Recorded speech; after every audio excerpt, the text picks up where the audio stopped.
محمد بن بشار قال حدثنا غندر قال حدثنا شعبة عن أبي إسحاق قال سمعت الأسود عن عبد الله رضي الله عنه قال قرأ النبي صلى الله عليه وسلم النجم بمكة فسجد فيها وسجد من معه غير شيخ أخذ كفا من حصى أو تراب فرفعه إلى جبهته وقال يكفيني هذا، فرأيته بعد ذلك قتل كافرا۔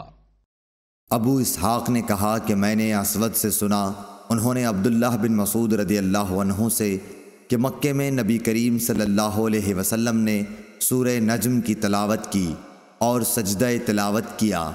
आपके पास जितने आदमी थे मुसलमान और काफ़र, उन सब ने भी आपके साथ सजदा किया। अलबत्ता एक बूढ़ा शख्स उमैया बिन खलफ अपने हाथ में कंकरी या मिट्टी उठाकर अपनी पेशानी तक ले गया और कहा मेरे लिए यही काफ़ी है। मैंने देखा कि बाद में वो बूढ़ा काफर ही रहकर मारा गया। सही बुखारी हदीस नंबर 1067।